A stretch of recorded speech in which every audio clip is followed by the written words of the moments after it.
Hey yo, welcome to our channel today. Hey Reddit, first time poster here, but long time lurker. My name is Mike, a 38-year-old who runs construction projects here in the heart of Columbus, Ohio. Life's been good, or at least I thought it was. You see, I built my life the way I build my projects, with care, precision, and a blueprint for everything. My wife Emily is 36, teaches a bunch of lively first graders, and has always been the kind of person who lights up a room with her smile. We've got two amazing kids, one that's too smart for its own good, and a house that feels like it's straight out of a family sitcom. Now, I'm the kind of guy who doesn't mess around, straight shooter, they call me. Loyalty is the foundation I've laid my life upon. I don't forgive easy and I don't forget. Betrayal isn't just a word in a dictionary to me. It's a collapsed building that can't be put back up.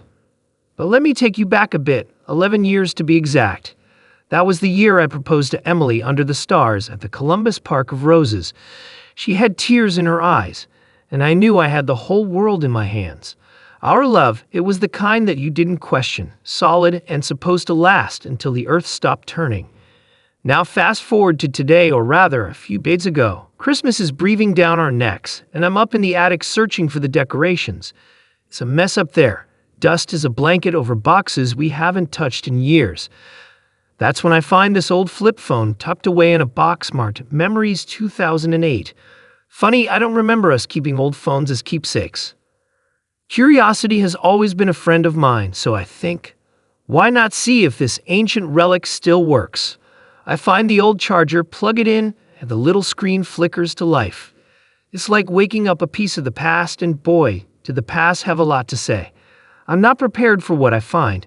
Messages that turn my sturdy world into quicksand.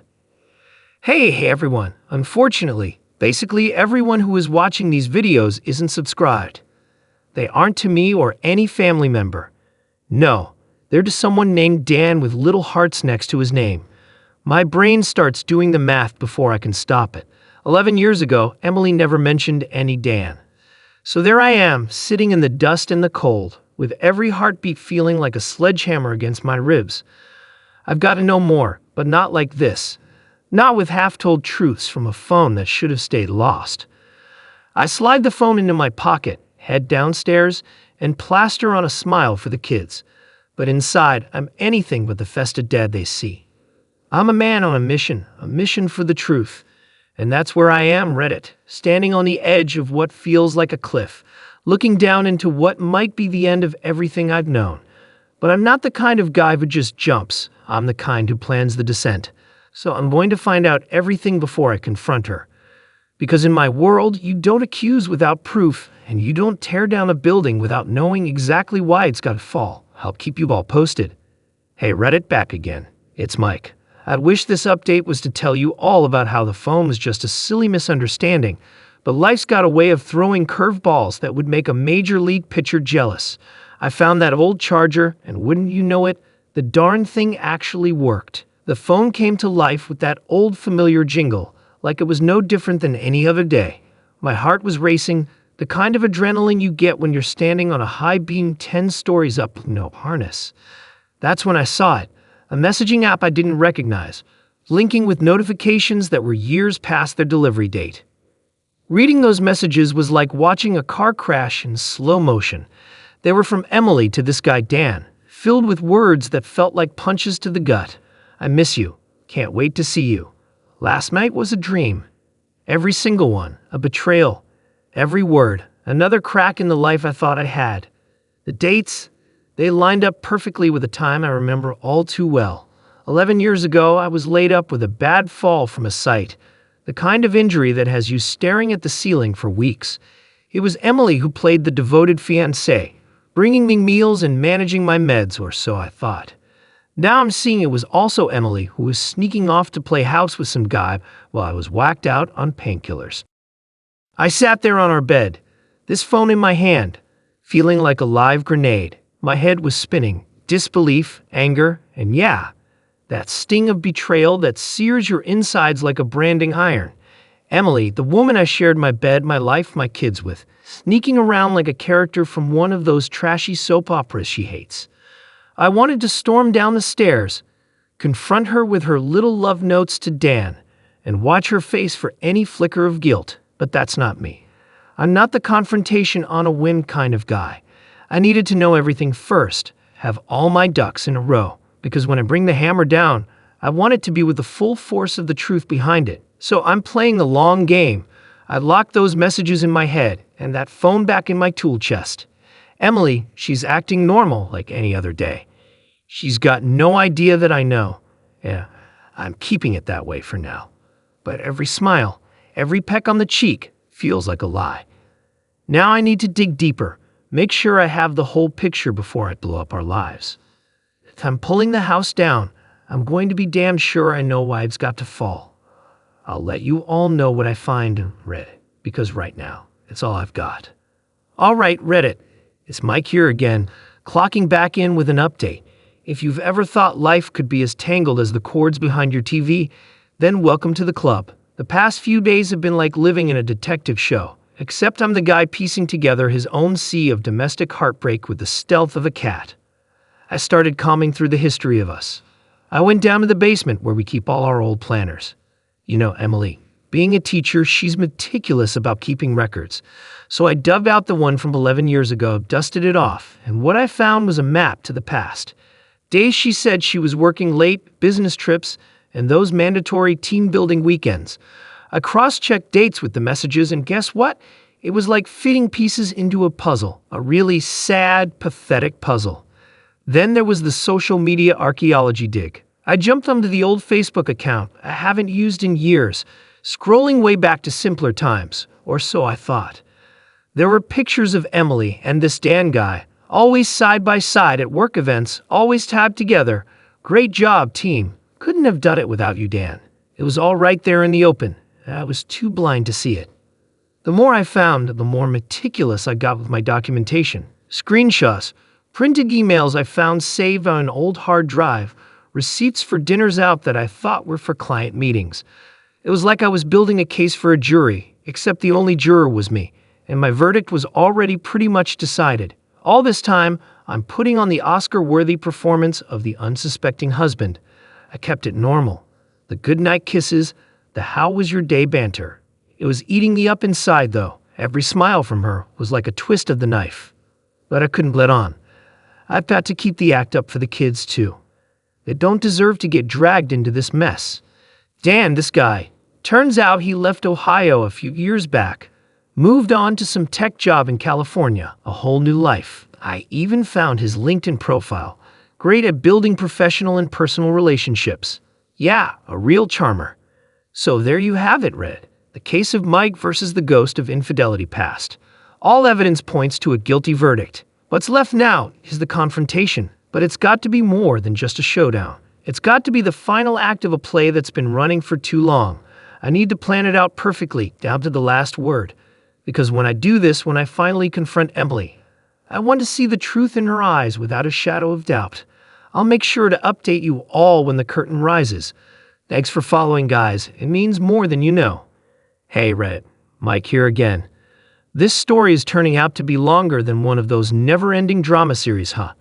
But every story needs its climax, and mine's just around the corner. I've decided it's going down on our anniversary. That's right. The day that was supposed to celebrate our union is going to be D-Day. There's a cruel irony in it, but it feels fitting. The same day I asked her to be mine forever is the day I'm going to lay all the cards on the table. Now, you don't just walk into a hurricane without bracing yourself, so I've been steeling my heart for what's coming. It's been like living in a house of mirrors, every reflection showing a happy family. But I know too well that some of those images are nothing but illusions. The pain of keeping up the act is a constant burn. It's there when I wake up and kiss Emily good morning. It's there when we sit down for dinner and chat about what the kids did at school. And it's there when I turn off the lights and pretend I'm falling asleep next to a woman I trust. My jaw has been clenched so tight, I'm surprised I hadn't cracked a tooth. But here's the deal. I'm not going into this blind. I've got a plan. I've scripted the questions, rehearsed them in my head and in front of the bathroom mirror. The words feel like lead on my tongue, but they're ready to be fired when the moment comes. I'm going to take her out to dinner, the same place we celebrated getting engaged. It's always been our spot. I'll let the evening settle, let her sip her favorite wine, and then I'll ask her about the past. Not like I'm curious, but like I know something's off. And when she realizes I'm not just making conversation, I'll show her the proof. I want to see her face, watch her eyes, and know what she's really feeling. Is there guilt? Remorse? I need to see it raw and unfiltered. The conversation in my head goes 100 different ways, but every time it ends with me walking away from the table. So that's the plan, Red. As for the emotional prep, well, let's just say it's a work in progress. Every morning I have to swallow the bitterness, and every night I have to drown out the anger with a couple of beers. It's tough not letting the rage or the hurt slip through the cracks, but this charade is necessary for just a little while longer. I'll update you after, whether it's the end of an era or the start of a new chapter. You guys will be the first to know. Hey Red, Mike here. It's been a minute since my last update, and oh boy do I have a story for you. Our anniversary, that was the night I decided would be the grand finale of this tragic play. We went to our spot, the little Italian place downtown where I'd gotten down on one knee all those years ago. The same table, the same dim lighting casting golden halos around the room, the same old waiter with his lopsided grin. It was supposed to be romantic, celebrating a decade and a year of marriage. Emily was all smiles, decked out in her favorite dress, the one that made her eyes look like the ocean. And there I was, a storm brewing behind my forced smiles. We ate, she talked, I nodded. The dance of normalcy was excruciating, each course a step closer to D-Day. With every bite, I felt like I was swallowing down the anger. The wine was bitter on my tongue. Finally, we got home. The babysitter left, the kids were already in bed, and that's when I turned from loving husband to the man with a mission. I didn't even let her settle, didn't offer coffee or the comfort of the couch. I laid it out, the old phone, the messages, the pictures like cards on the table. At first, she laughed it off, a nervous chuckle that didn't quite reach her eyes. She tried to say it was a joke, a silly thing from the past, but her voice was as shaky as a leaf in a storm. Then came the hard proof, the dates, the details I had meticulously gathered. The laughter died. Her face went from pale to flush, a tide of realization washing over her. And then the dam broke, the tears, the sobbing, the I'm so sorries. But here's the thing, Reddit. I felt nothing. No sympathy for those crocodile tears. No warmth in the coldness spreading inside me. My voice was like steel when I told her it was over. She pleaded. She promised it was a mistake, a thing of the past. But it was too little, too late. I told her I'd be sleeping in the guest room until we figured out what to do with the house. The kids, the broken shards of our life together. She cried herself to sleep on the sofa, and I lay awake staring at the ceiling of a room I barely recognized. So the dust has settled a bit since the night of revelations. And by settled, I mean it's like the quiet after a bomb's gone off. In the aftermath, there's been a lot of debris, emotions, memories, the bits and pieces of a life I thought I knew. I sat Emily down the day after. It wasn't a negotiation, it was a declaration. I told her I wanted a divorce. No second chances, no couples therapy. The trust was shattered. Not the kind of guy who tries to piece together a broken mirror. She cried, sure. She said sorry 1,000 times, maybe more, but my course was set.